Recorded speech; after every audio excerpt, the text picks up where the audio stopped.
श्रद्धा एक साधारण परिवार की लड़की है। उसका हमेशा से ये इच्छा थी कि उसे भी उसके घर वाले प्यार करें। जब वो देखती कि लोग अपने बच्चों से प्यार से बातें कर रहे हैं, उनके लिए अच्छी अच्छी चीज़ें लाए हैं, तो वो ये देखकर उदास हो जाती थी और सोचने लगती थी कि आखिर उसके घर वाले उसके साथ ऐसा क्यों नहीं करते। क्यों तभी याद करते हैं जब मुझसे कोई काम मुझसे होता है। यह सोचकर उसकी आंखों में आंसू आ जाते हैं। श्रद्धा छोटी सी उम्र में ही अपने आंसुओं को छुपाना सीख गई थी। वो लोगों के सामने जितना देर तक रहती थी, उतना देर तक वो मुस्कुराती रहती थी। लेकिन कहते हैं ना, खुशी आंखों की चमक से ही पहचानी जा सकती है। आप चाहे लाख कोशिश कर लोगे कि आपके होंठ नहीं मुस्कुराए, लेकिन अगर आत्मा खुश होता है तो आंखें भी मुस्कुराने लगती हैं, और चाह कर भी हम खुशी को नहीं छुपा सकते हैं। ऐसे ही कुछ था श्रद्धा के साथ। वह भले ही कोशिश करती थी कि उसके होंठ मुस्कुराएं, और वह मुस्कुराती भी थी, लेकिन उसकी आंखें हमेशा एक गहरी उदासी में डूबी हुई नजर आती थीं। उसका बचपन ऐसे ही गुजर गया। उसे कभी किसी ने प्यार नहीं किया। धीरे धीरे वह बड़ी हो गई, लेकिन कभी किसी ने उसकी खुशी की परवाह नहीं की। बस जो भी थे वह उससे काम ही करवाते थे। बोलकर कहीं जाती भी थी तो काम करने के लिए ही जाती थी। कुछ दिन के बाद उसकी शादी हो गई। वो अपनी ससुराल चली गई। पता नहीं क्यों उसे ये लगने लगा कि उसे उसका पति बहुत प्यार करेगा। देखने में तो अक्षत बहुत ही अच्छा था और अच्छी नौकरी भी थी। श्रद्धा हमेशा उसके हर काम को सही समय पर कर देती थी और शाम को उसका बेसब्री से इंतज़ार करती थी। अक्षत भी उससे बातें किया करता था। श्रद्धा हमेशा से यही तो चाहती थी कि उससे कोई बात करे, लेकिन कभी किसी ने उससे बात ही नहीं किया था अच्छी तरह से। लेकिन अब जब अक्षत उससे बात करता था तो वो अपने आप को बहुत खुश नसीब समझने लगी। वो अब खुश रहने लगी थी। एक दिन ऐसे ही अक्षत अभी ऑफिस से आने वाला ही था, तो वह सोचे कि आज वह थोड़ा अक्षत के टेबल पर रखे फाइल्स को ठीक तरह से रख दे। फिर वह अक्षत के कमरे में गई और उसके टेबल पर रखे फाइल्स को ठीक कर दी, और आकर कुछ काम था तो उसे किया, और अक्षत के लिए पकौड़े बनाने के लिए पकौड़े की सामग्री काटकर उसे अच्छे से मिलाकर रख दी। फिर खुद को ठीक किया। जब देखी थी अब अक्षत आने वाला है, तो वह फटाफट पकौड़े तलने के लिए कढ़ाई रखी और एक तरफ चाय रख दी। एक बार कुछ पकौड़े तलकर रख भी दिए थे और दोबारा कढ़ाई में डाल दिए। तब तक चाय भी बन चुकी थी। तभी बाहर बाइक की आवाज़ सुनाई दी। श्रद्धा के चेहरे पर मुस्कुराहट दौड़ गई। वह जल्दी से प्लेट में कुछ पकौड़े और चाय लेकर अपने कमरे में ही चली गई। अक्षत जब आया तो वो उसे तौलिया दी। अक्षत भी अपना बैग उसे मुस्कुराते हुए पकड़ा दिया और तौलिया लेकर बाथरूम चला गया। थोड़ी देर में वह फ्रेश होकर आया और फिर अपने कमरे में चला गया। वह थका हुआ था तो वो बेड पर ही बैठ गया, ताकि चाय और पकौड़े खाने के बाद वो वहीं लेट जाए। तब तक श्रद्धा भी कढ़ाई से पकौड़े निकालकर वापस कमरे में अक्षत के पास चली आई। अक्षत को बेड पर बैठा हुआ देखकर वह बोली, आप आज थके थके से लग रहे हैं, तबीयत सही है ना आपकी? तो वो बोला, हाँ, आज ऑफिस में अधिक काम करना पड़ा। श्रद्धा भी बेड पर बैठ गई और दोनों पकौड़े खाने लगे कि तभी अक्षत की नज़र टेबल पर रखी फाइल्स पर पड़ी। वो अचानक से श्रद्धा पर चिल्ला पड़ा, श्रद्धा, ये तुमसे कौन कहा था करने को? सारे फाइल्स को मिलाकर रख दिए हैं तूने। एक नंबर की गंवार हो तुम। ज़्यादा शौक चढ़ा है ना तुम्हें काम करने का? तो ठीक है, तुम अब घर के सारा काम करोगी, माँ पापा, मेरी बहन और उसके बेटे का भी, समझी? कोई भी तुम्हारे काम में हाथ नहीं बटाएगा। अक्षत ने गुस्से में ये सब कहते हुए ट्रे में रखी चाय का कप उठाया और श्रद्धा के शरीर पर फेंक दिया। श्रद्धा साड़ी पहनी हुई थी, तो इस वजह से आधे से अधिक चाय उसके पेट पर ही पड़ी थी और कुछ गले और हाथ पर पड़ी थी। चाय ज़्यादा गर्म होने की वजह से श्रद्धा का पेट, गर्दन और हाथ बुरी तरह से जल चुके थे। वो अवाक सी होकर ये सब देख रही थी। उसे कुछ समझ नहीं आ रहा था कि अभी उसके साथ क्या हुआ है। उसके अंदर से उसे ज़ोर से आवाज़ आई, कुछ टूट कर बिखर जाने की, और फिर बाहर क्या हो रहा है उसे कुछ समझ नहीं आ रहा था। ना उसे सुनाई पड़ रहा था और ना ही उसे कुछ महसूस हो रहा था। कुछ देर तक उसके अंदर एक शोर हुआ, फिर एकदम सन्नाटा छा गया उसके अंदर। वो एकटक अक्षत को देख रही थी। आज फिर एक बार उसकी आंखें एक गहरी उदासी में डूब गई थी। वो वहीं खड़ी खड़ी अपने आप पर अंदर ही अंदर हंसने लगी। इस समय श्रद्धा की आंखें नहीं, सिर्फ होंठ मुस्कुरा रहे थे। वो इस समय यह सोचकर खुद पर हंस रही थी कि मैंने कैसे सोच लिया था कि कोई मुझे भी प्यार कर सकता है। मैं तो इस दुनिया में लोगों की नफ़रतें सहन करने के लिए आई हुई हूँ, तो फिर कोई कैसे प्यार कर सकता है मुझसे। श्रद्धा वापस अपनी वही पहली वाली पुरानी ज़िंदगी में चली गई। वो अब से वैसे ही जीना शुरू कर दी जैसे वो अपने मायके में जी रही थी। किसी से कोई मतलब नहीं रखती थी, न कभी किसी से कोई बात ही करती थी। वो अब बस एक रोबोट बनकर रह गई थी। हमेशा अपने घर वालों की फरमाइशें पूरी करने में लगी रहती थी। न खाने पीने की सुध रहती थी, न कपड़ों की। उसकी ननद जो दे देती थी वो उसी को लेकर पहन लेती थी। कई बार उसने सोचा कि वो घर छोड़ दे, लेकिन वो मजबूर थी। वो चाह कर भी नहीं जा सकती थी इस घर को छोड़कर।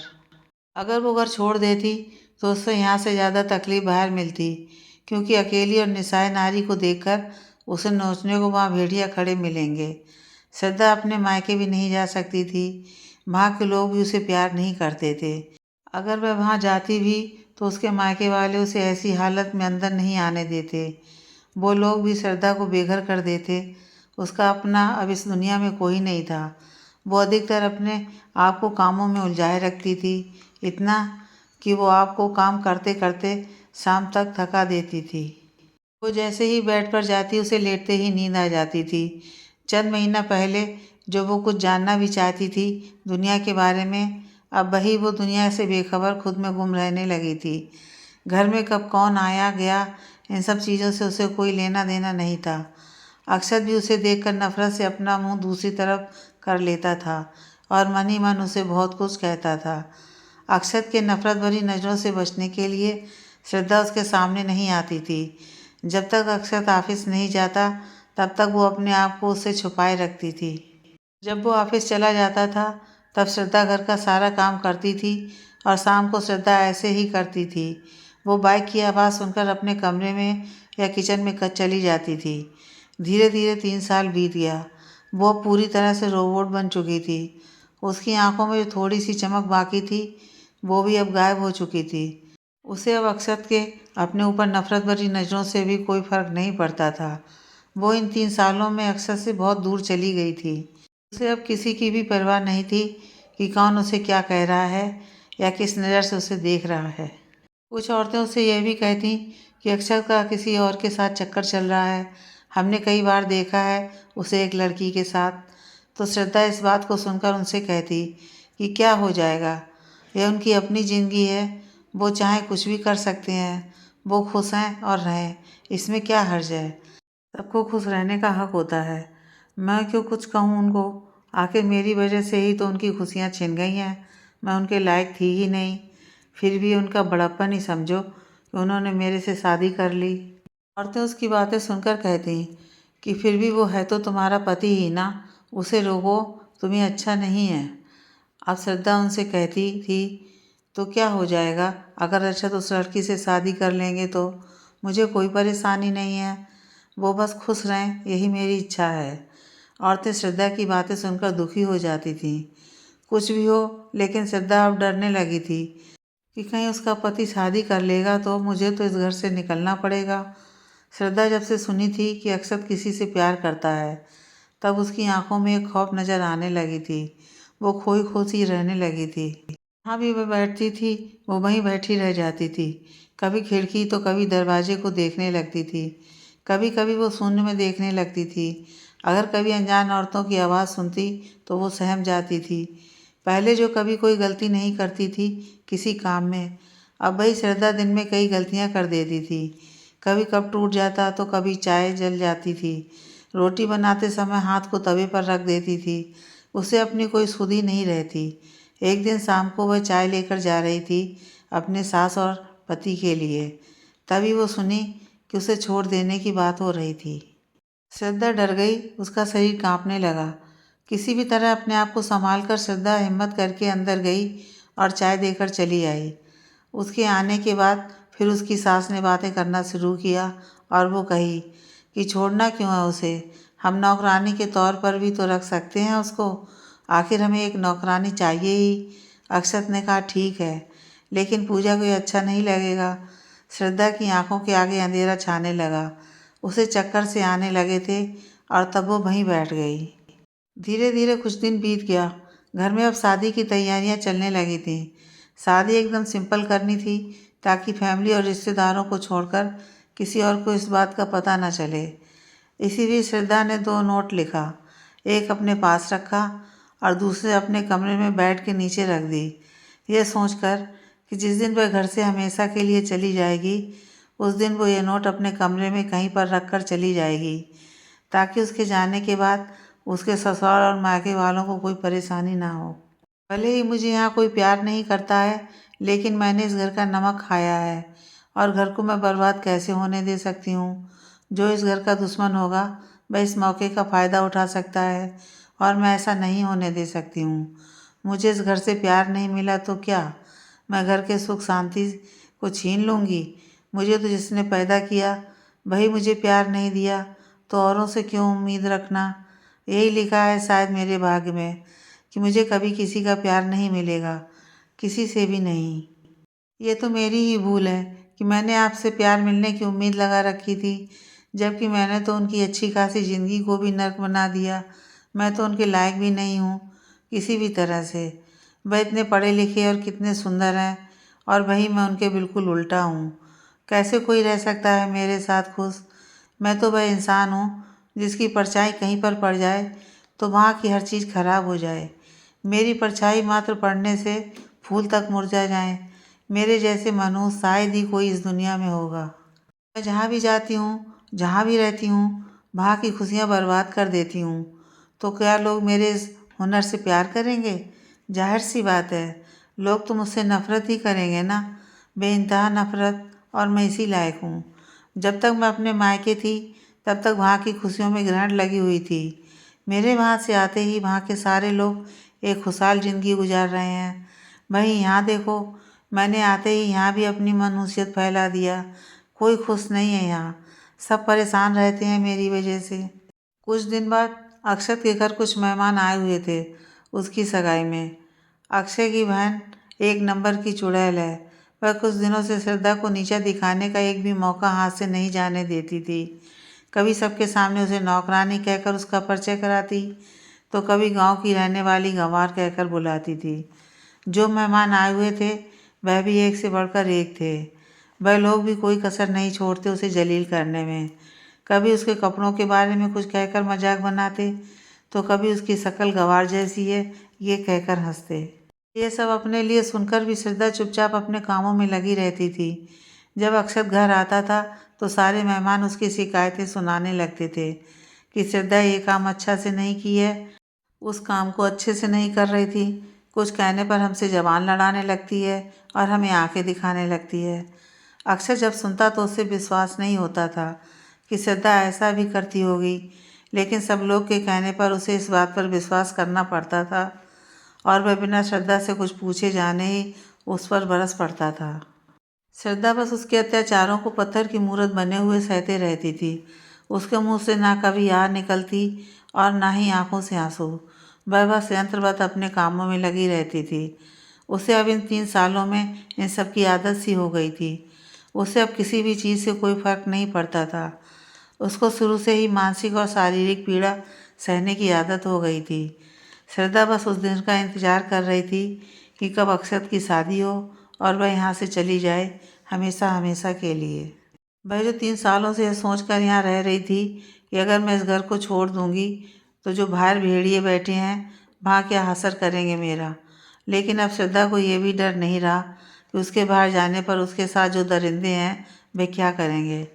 कुछ दिन बाद अक्षत की सगाई भी हो गई पूजा के साथ। अक्षत और पूजा दोनों ही खुश थे। श्रद्धा बीते 3 सालों में पहली बार अक्षत के चेहरे पर इतनी खुशी देखी थी। उसे भी अच्छा लग रहा था सारे लोगों को खुश देखकर। अक्षत के घरवाले और मेहमान श्रद्धा के साथ बहुत गंदे तरीके से पेश आए थे इन दिनों में। यहाँ तक कि पूजा भी श्रद्धा को नहीं छोड़ी थी। कभी कोई उसके ऊपर चाय तो कभी गर्म पानी उसके ऊपर फेंक देते थे, यह कहकर कि चाय बहुत मीठी है या चीनी ही नहीं है। तो कभी यह कहकर कि पानी को हमने हल्का गर्म करने को कहा था, ये तो बहुत ज़्यादा गर्म है। कपड़ा धोने जाती थी तो कपड़ों का अंबार लगा देते थे। जो लोग अपने घर अपना चप्पल जूता को खुद साफ करते थे, वे यहाँ श्रद्धा को अपना पर्सनल मोची बना लिए थे। सबको घर साफ चाहिए था, लेकिन खुद कुछ भी नहीं करते थे। और जब वो झाड़ू करके पोछा करती थी तो कोई ना कोई उसके हाथ को अपने पैरों से रौंद कर आगे चला जाता था। इन दोनों में वह काफ़ी कमज़ोर हो गई थी। उससे अब जल्दी जल्दी काम भी नहीं हो पा रहा था। कभी जल्दी में उठती तो उसकी आंखों के सामने अंधेरा छा जाता था। उसे चक्कर भी आने लगे थे। आखिर आए भी क्यों ना चक्कर, उसे तो खाने तक की फुर्सत नहीं थी। जब भी वो खाने बैठती तो कोई ना कोई उसे ज़रूर काम देकर चला जाता था, यह कहकर कि 2 मिनट में इसे कर देना। सबके बावजूद भी वह कभी कभी मुस्कुरा देती थी, और इस मुस्कुराहट की एकमात्र वजह उसके ननद का बेटा सिद्ध था।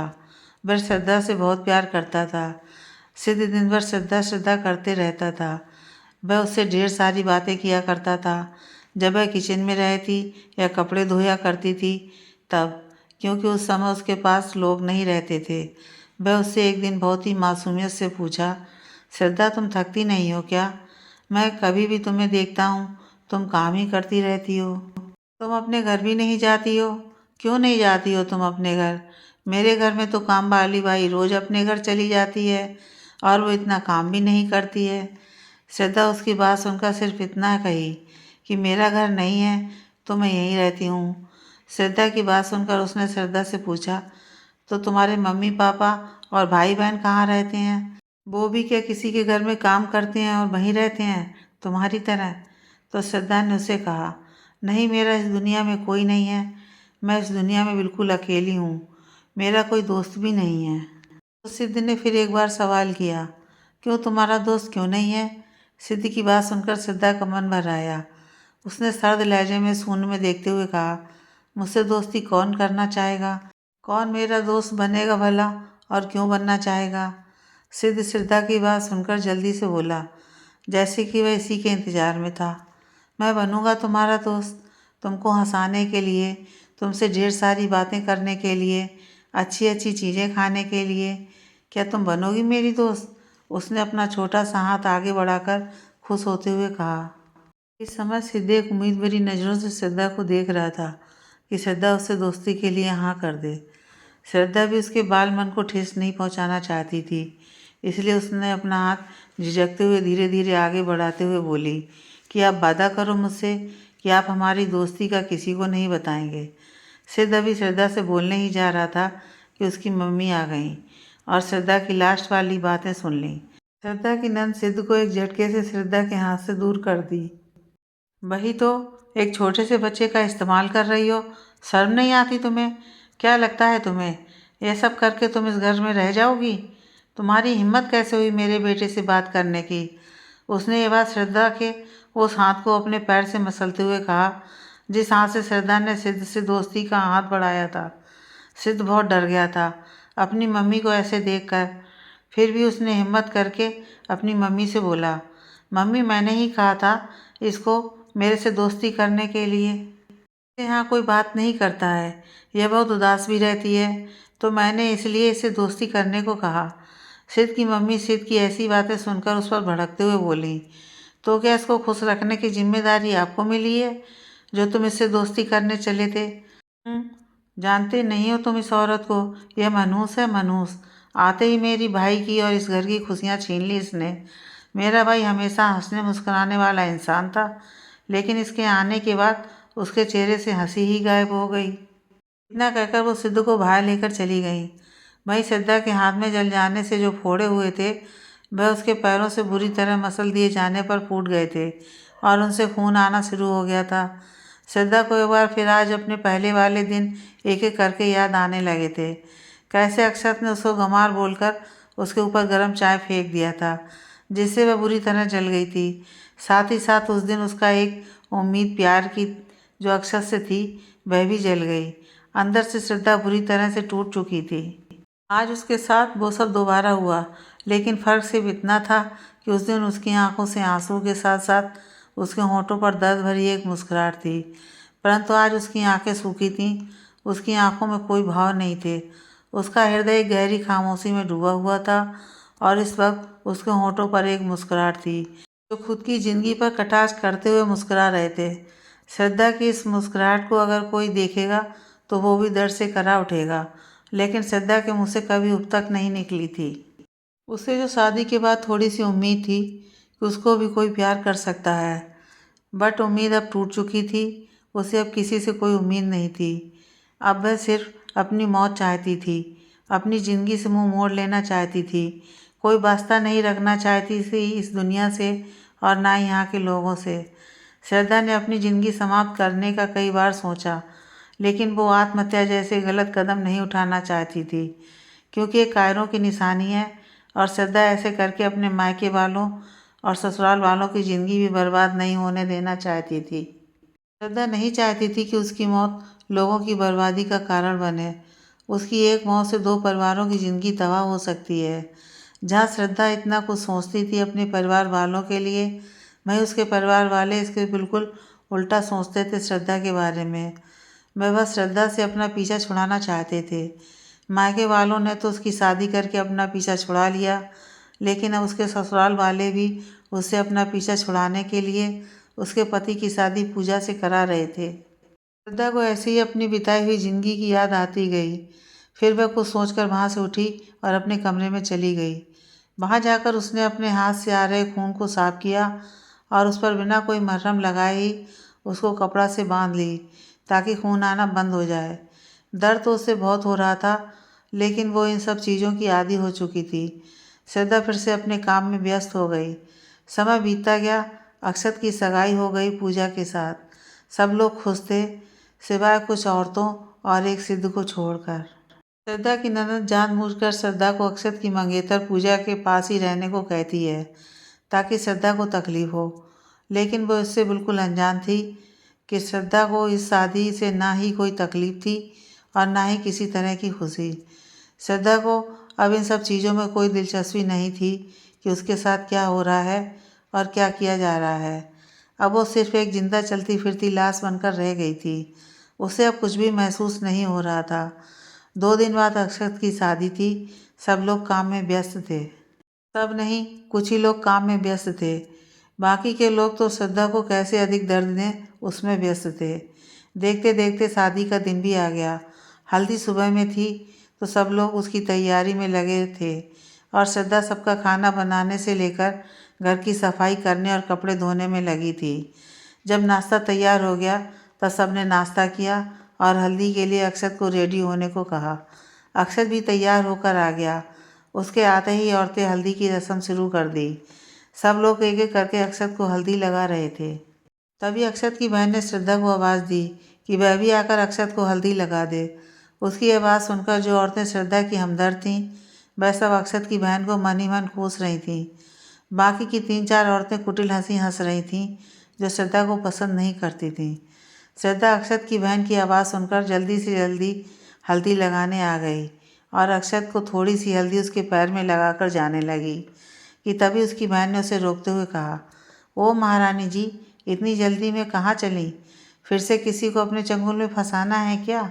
और हल्दी सिर्फ पैर में ही नहीं लगाई जाती है, हाथ और गाल में भी लगाई जाती है। वहाँ कौन लगाएगा? तुम्हारा पापा? चलो जल्दी लगाओ उसे हल्दी। श्रद्धा उसकी ऐसी बातें सुनकर उसको देखने लगी, बिना किसी भाव के ही। फिर श्रद्धा आगे आकर अक्षत को दोबारा से हल्दी लगाने लगी। उसी बीच श्रद्धा एक बार अपनी सूनी सी आंखों से अक्षत की तरफ देखी। अक्षत भी उसे ही देख रहा था। वह इस समय शायद श्रद्धा के चेहरे को पढ़ने की कोशिश कर रहा था, लेकिन उसे कुछ समझ नहीं आया, क्योंकि श्रद्धा का चेहरा भावहीन था। उसका चेहरा पढ़ पाना मुश्किल था अक्षत के लिए। उसे श्रद्धा के चेहरे पर ना दुख के भाव नजर आ रहे थे और ना ही खुशी के। वो श्रद्धा के चेहरे को कुछ देर तक देखता रहा। इस वक्त अक्षत के मन में एक साथ बहुत कुछ चल रहा था, जिसे वह समझने में असफल रहा। श्रद्धा को देखकर इस समय उसके लिए अक्षत को थोड़ा बुरा लग रहा था, लेकिन क्यों, वो इस बात को समझ नहीं पाया और अक्षत फिर से अपनी हल्दी में व्यस्त हो गया। अक्षत की बहन एक भी मौका नहीं छोड़ रही थी श्रद्धा को चोट पहुंचाने का। खैर, शादी अच्छे से निमट गई। अगले दिन शाम को मुंह दिखाई की रस्म में सब लोग कुछ ना कुछ दे रहे थे पूजा को। सबसे लास्ट में श्रद्धा आई। उसके हाथ में मीडियम साइज का एक बॉक्स था। वह पूजा को दे दी और उसके जीवन में हमेशा खुशियों की बहार रहे, यह कहकर श्रद्धा वहाँ से चली गई। उसके जाने के बाद अक्षत की बहन पूजा ने वह बॉक्स ली और उसको खोल कर देखी। उसमें एक मंगलसूत्र था जो कि अक्षत ने श्रद्धा को शादी के दिन पहनाया था। आज वही मंगलसूत्र श्रद्धा खुद पूजा को दे दी। अक्षत की बहन इसको देखकर मुंह बिचका ली और मन में कहने लगी, चलिए सबके महान बनने। बाकी की औरतें मंगलसूत्र देखकर आपस में खुसुर फुसुर करने लगीं। देर कुछ बाद श्रद्धा अपने कमरे से बाहर हॉल में आई। उसके हाथ में एक छोटा सा बैग था जिसमें वो 3 साड़ी रखी थी। वो कमरे से बाहर आई और हॉल में बैठे सभी लोगों से ज़बरदस्ती की मुस्कुराहट लाने की कोशिश करते हुए बोली, मैं जा रही हूँ यहाँ से हमेशा हमेशा के लिए। मुझसे जो भी गलती हुई और मैंने आप सबको तकलीफ़ दिया, इसके लिए मैं माफ़ी चाहती हूँ। हो सके तो माफ़ कर दीजिएगा। हाँ, मैं जानती हूँ कि आप लोग मुझे पसंद नहीं करते हो, क्योंकि मेरे इस घर में आते ही मैंने इस घर की खुशियाँ छीन ली। लेकिन कहते हैं ना, दुख के साथ सुख भी आता है, तो वही आज आपके घर में पूजा जी के रूप में सुख आया है। अक्षत की बहन को ये सब बातें बिल्कुल भी अच्छी नहीं लग रही थी।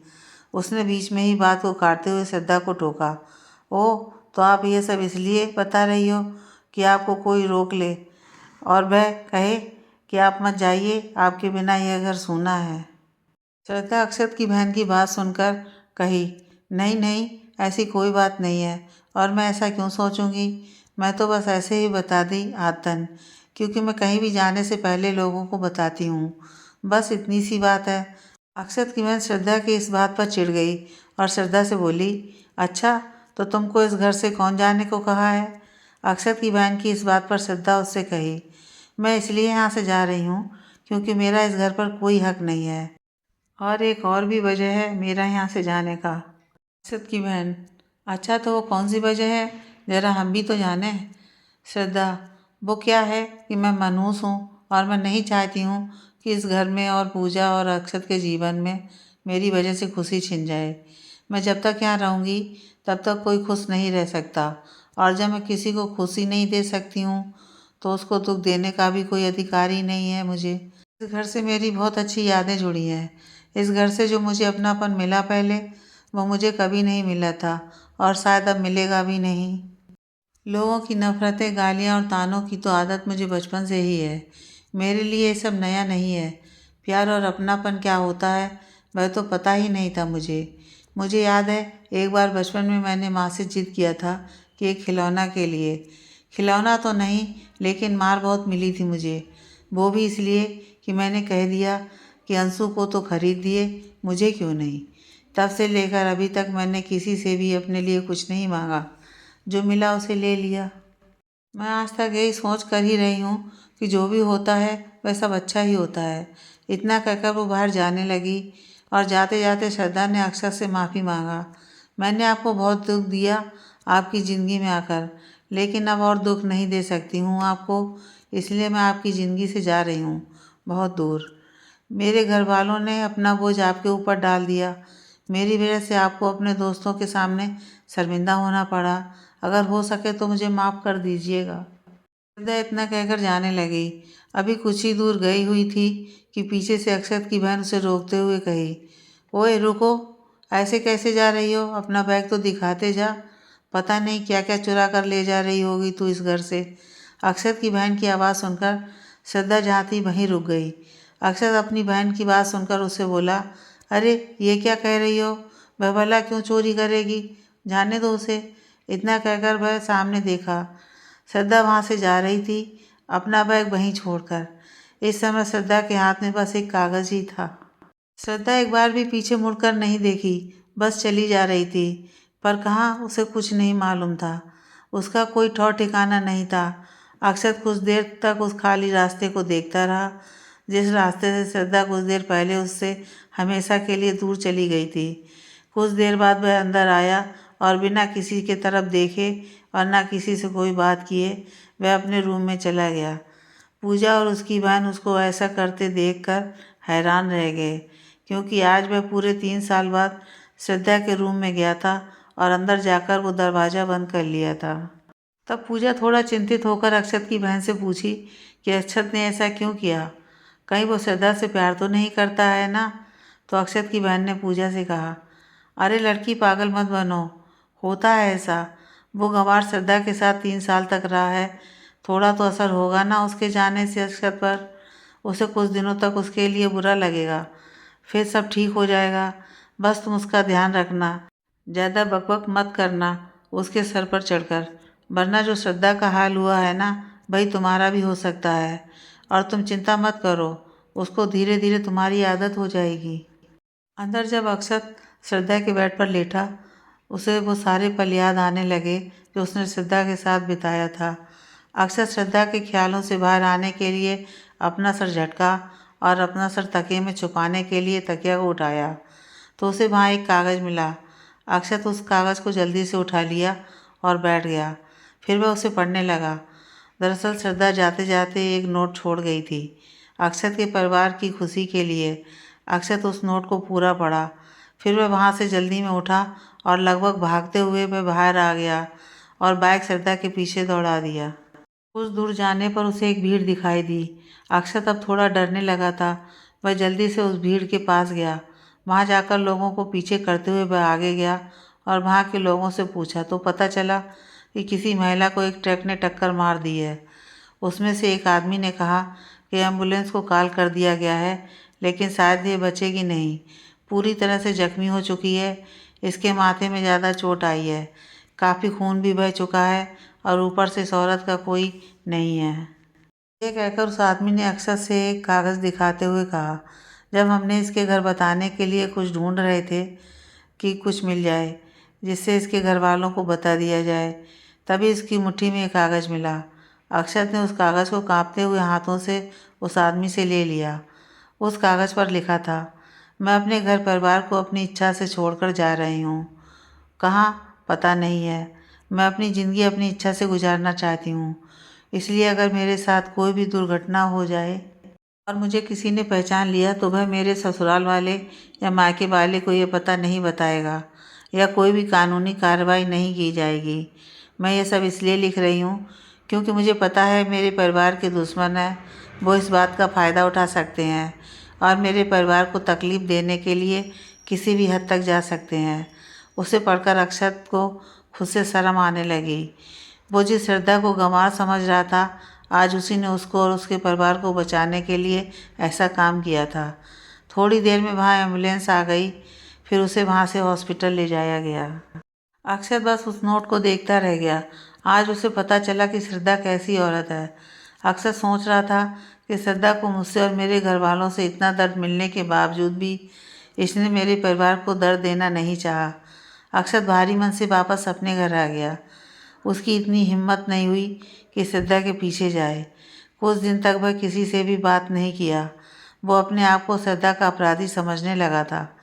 फिर धीरे धीरे वह नॉर्मल हो गया और हंसी खुशी से पूजा के साथ अपनी ज़िंदगी गुजारने लगा। 6 माह बाद एक लड़की आधी रात को सड़क पर किसी से छुपकर भाग रही थी। उसे कहाँ जाना है कुछ पता नहीं था, बस वह भागे जा रही थी। कुछ देर तक भागने पर जब उसकी सांस फूलने लगी तो वो अपने आसपास देखने लगी कि वो अब कहाँ रुके। तभी उसकी नज़र सड़क के किनारे एक छोटी सी दुकान पर गई। तब वह वहाँ जाकर बैठ गई। कुछ देर बाद उसे नींद आने लगी तो वो वहीं सो गई। उसकी आँख तब खुली जब दुकान का मालिक उसे जगाया। वह नेचर का बहुत अच्छा लग रहा था। उसने उस लड़की को प्यार से उठाया, फिर उससे कहा, बेटी तुम यहाँ क्या कर रही हो? क्या घर से गुस्सा होकर आई हो? तो उस लड़की ने डरते हुए कहा, नहीं, हॉस्पिटल से भागकर आई हूँ।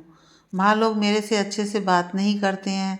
सब लोग मुझे हमेशा डांटते रहते हैं बेवजह ही, और काम भी करवाते हैं। मुझे वहाँ नहीं रहना, आप मुझे अपने पास रख लो ना, मैं आपका काम करूँगी, बस आप डांटना मत। ये कहते हुए उसकी आंखों में पानी आ गए थे। वह इस समय अपने दोनों हाथों को जोड़कर उस बुजुर्ग दुकानदार से विनती कर रही थी। दुकानदार दयालु आदमी था। उसने उस लड़की के सर पर हाथ रख कर कहा, ठीक है मैं रख लूँगा, लेकिन तुम्हारे माँ पिताजी परेशान होंगे ना तुम्हारे लिए, उनसे बात करके तो आई होती। तो उस लड़की ने कहा, मेरा कोई नहीं है इस दुनिया में, तभी तो वो लोग मुझे डांट रहे थे वहाँ। तो दुकानदार ने कहा, मुझे माफ़ करना बेटी, मुझे नहीं पता था। तुम अब से मेरे साथ ही रहना। मेरी पत्नी तुम्हें देखकर खुश होगी। फिर उसने पूछा, अच्छा बेटा, तुम्हारा नाम क्या है? तब उस लड़की ने कहा, मेरा तो कोई नाम ही नहीं है। वहाँ के लोग कहते थे कि मेरा एक्सीडेंट हुआ था और उसी में मेरी याददाश्त चली गई है। तब से मैं उस हॉस्पिटल में रह रही थी। शुरू में तो सब सही था, लेकिन बाद में कुछ लोग मेरे से गंदा व्यवहार करने लगे और काम भी बहुत करवाने लगे थे। इसलिए मैं कल रात को सबसे बच बचाकर वहाँ से भागी हूँ। जब दुकानदार ने यह सब सुना तो कहा, अच्छा किया तूने बेटी वहाँ से भागकर। तुम अब से मेरे घर रहना। फिर उसने दुकानदार ने कहा, मेरी भी एक बेटी थी, लेकिन एक सड़क हादसे में वह इस दुनिया से दूर चली गई। वह भी बहुत प्यारी थी, बिल्कुल तुम्हारी जैसी। तुमको देखकर मेरी पत्नी बहुत ज़्यादा खुश होगी। वह हमेशा मेरे न रहने पर अकेले में रोती रहती है नूतन के लिए। तुम रहोगी तो उसका अकेलापन और नूतन की कमी नहीं महसूस होगी उसे। यह सुनकर वह लड़की खुश होते हुए कही, अच्छा तब तो ठीक है, अब से मैं भी घर में रहूँगी। फिर दुकानदार ने उसे अपने घर लाया, जो कि दुकान से कुछ दूरी पर था। अपने पति के साथ लड़की को देखकर दुकानदार की पत्नी कुछ देर उसे देखती रही। तो दुकानदार ने कहा, देखो मैं किसे लाया हूँ अपने साथ, अब से यहीं रहेगी हमारे साथ। तब उस आदमी की पत्नी ने खुश होते हुए कहा, ओह ऐसा है क्या? अंदर आओ बेटी, बाहर क्यों खड़ी हो? ये कहते हुए दुकानदार की पत्नी उसे अंदर अपने साथ लेकर आई। फिर उसे नहाने का बोलकर उसके लिए कपड़ा निकाली, जो कि उसकी बेटी नूतन का था।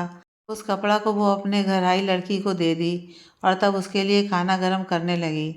दुकानदार बहुत दिनों बाद अपनी पत्नी को इतना खुश देखकर वह भी खुश हो गया। कुछ देर बाद वह नहाकर बाहर आई। उसे अपनी बेटी नूतन के कपड़े में देखकर दुकानदार की पत्नी थोड़ी उदास होकर बोली, मेरी नूतन भी तुम्हारी तरह ही थी। यह सुनकर दुकानदार ने अपनी पत्नी से धीरे से कहा, अब से तुम इसे हमारी नूतन ही समझो। यह अब हमारे घर हमारे साथ ही रहेगी। वैसे भी इसका नाम नहीं है, किसी एक्सीडेंट में इसकी याददाश्त चली गई है, तो हम इसको नूतन ही बोलेंगे। तुम क्या कहती हो? फिर क्या था, इतना सुनते ही दुकानदार की पत्नी उस लड़की से खुश होते हुए कही, बेटी अब से हम तुम्हें नूतन बोलेंगे। तुम्हारा नाम नूतन है आज से। तो उसने भी चहकते हुए कहा, ठीक है, फिर मैं आपको माँ बाबा बोल सकती हूँ ना? यह सुनकर दोनों पति पत्नी एक साथ खुश होते हुए कहे, हाँ हाँ क्यों नहीं, तुम हमें माँ बाबा कहोगी तो हमें बहुत खुशी होगी। अब उस दुकानदार के घर में खुशियाँ आ गई थीं, नूतन के रूप में। दोनों पति पत्नी नूतन नूतन कहते नहीं थकते थे और वह भी माँ बाबा हमेशा किए रहती थी। अब दुकान पर नूतन और उसकी माँ यानी कि दुकानदार की पत्नी भी आने लगी थी। दोनों माँ बेटी चाय समोसे पकौड़े और मिठाई बनाती थीं और नूतन के बाबा उसको बेचते थे। कभी कभार नूतन भी बेचती थी जब दुकान पर ज़्यादा भीड़ हो जाती थी तब। धीरे धीरे समय बीतता गया। कुछ दिन बाद नूतन की शादी एक बहुत अच्छे परिवार में हो गई। नूतन का पति उसे बहुत प्यार करता था और उसके घर वाले भी उसे बहुत प्यार करते थे। एक दिन अक्षत की मुलाकात अचानक से नूतन से मंदिर में होती है और ये नूतन कोई और नहीं बल्कि उस एक्सीडेंट में अपनी याददाश्त खो चुकी श्रद्धा थी। डॉक्टर के बहुत प्रयास करने पर श्रद्धा बच तो जाती है, लेकिन उसकी याददाश्त चली जाती है पूरी तरह से। उसे अपनी पिछली ज़िंदगी के बारे में कुछ भी नहीं पता होता है। अक्षर श्रद्धा को वहाँ देखकर उसे पहचान लेता है। उसे श्रद्धा पहले जैसी नहीं लग रही थी। वह एक चंचल और हमेशा खुश रहने वाली औरत बन चुकी थी। अपने पति के साथ बहुत खुश लग रही थी। श्रद्धा अपनी याददाश्त खो देने की वजह से अक्षत को सामने देखकर भी नहीं पहचान सकी और अक्षत की भी इतनी हिम्मत नहीं हुई कि वो श्रद्धा से आगे बढ़कर कुछ पूछे। वह आज भी खुद को श्रद्धा का अपराधी समझता था। कुछ देर बाद नूतन अपने पति के साथ पूजा करके अपने घर चली गई। अब श्रद्धा को नूतन के रूप में ही सही, लेकिन उसको अपने पति से और उसके घर वालों से बहुत प्यार मिलने लगा था। श्रद्धा की जो एक उम्मीद प्यार की थी वह पूरी हो गई थी। वो अब एक खुशहाल जीवन जी रही थी।